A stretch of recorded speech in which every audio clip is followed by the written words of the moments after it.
কোকৰাঝাৰ জিলা পৰিবহণ বিভাগৰ উদ্যোগত আৰম্ভ হৈছে ৰাষ্ট্ৰীয় পথ সুৰক্ষা মাহ 2024।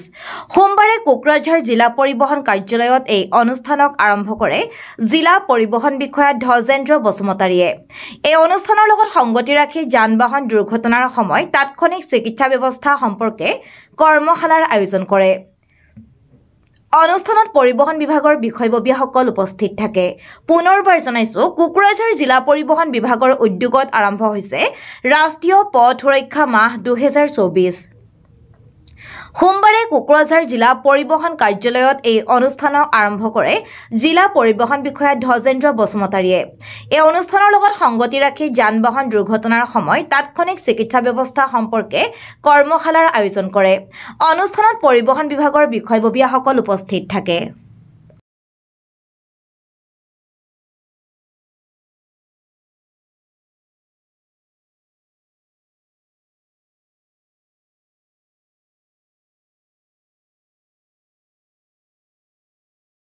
এই ভোগালী বিহু উৰুকা তাৰ মাজতে আমি গোটেই ভাৰতত যেটো আৰম্ভ হৈছে আজিৰ পৰা নেশ্যনেল ৰোড সেফটি মান্থ অসমৰ বিভিন্ন জিলাৰ লগতে আমাৰ কোকৰাঝাৰ জিলাতো আজিৰ পৰা আমি এই road safety national road safety month শুভাৰম্ভ কৰিছোঁ।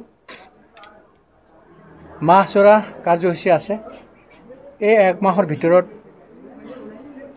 কোকৰাঝাৰ জিলাৰ প্ৰতিজন ব্যক্তিক পথ সুৰক্ষাৰ বিষয়ে এৱাৰনেছ এটা আনাৰ কাৰণে আমি চেষ্টা কৰিম।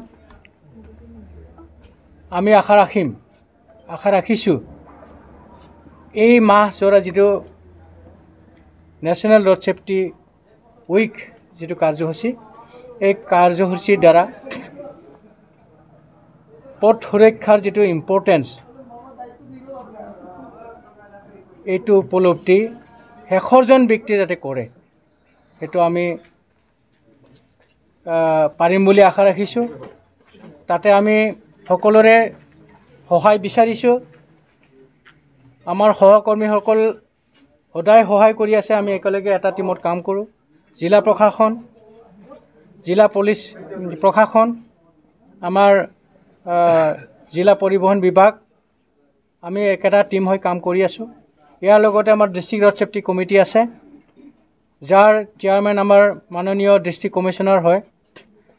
তো আমি আজিৰ পৰা এক মাহৰ ভিতৰত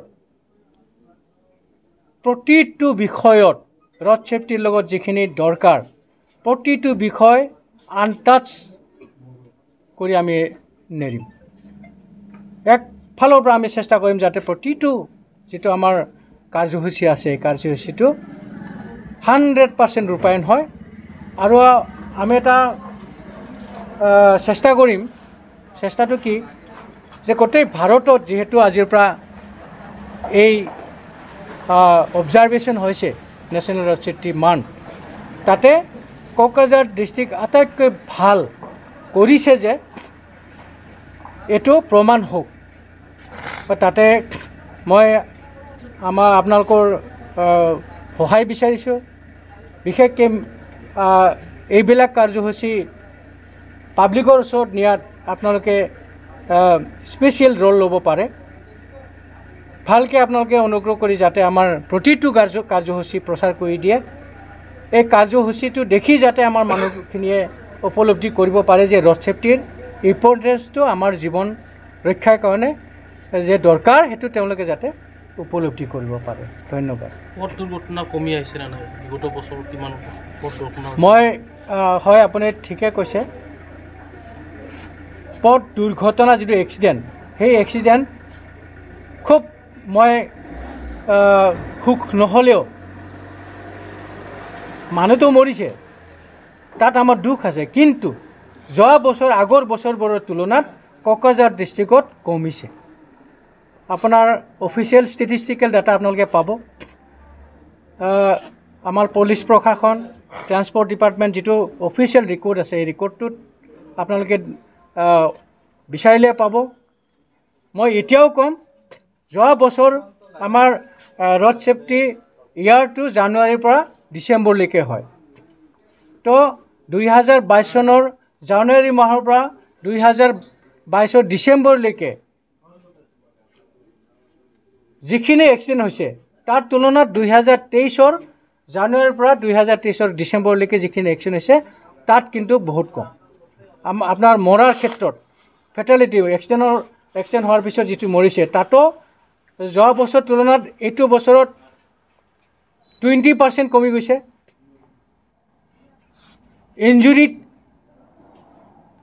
কমি গৈছে এক্সিডেণ্টটো যোৱা বছৰ 148টা আছিলে এই বছৰ 130টা হৈছে গতিকে আমি ইয়াৰ পৰা দেখা যায় যে আমি অলপ হ'লেও ছাকচেছ হৈছোঁ কিন্তু তাতে আমি সন্তুষ্ট নহওঁ কাৰণ এক্সিডেণ্ট হোৱাটো আমি নাইকিয়া কৰাটোহে বিচাৰিছোঁ গতিকে তেনে ক্ষেত্ৰত আমাৰ যিমানবিলাক গাড়ী চালক আছে গাড়ী চালক বুলি নহয় সবে যিহেতু যাতায়াতৰ লগত এটা জড়িত সৰু বাচ্চাৰ পৰা আৰম্ভ কৰি ডাঙৰলৈকে সবেতো ৰাস্তাত ব্যৱহাৰ কৰে গতিকে তেওঁলোকে পথ সুৰক্ষাৰ বিষয়ে মানে জানাটো বহুত জৰুৰী হৈ পৰিছে এতিয়া আৰু এই আশা লৈ আমি আজিৰ পৰা 1 মাহ ধৰি এই কাৰ্যসূচী আমি হাতত লৈছোঁ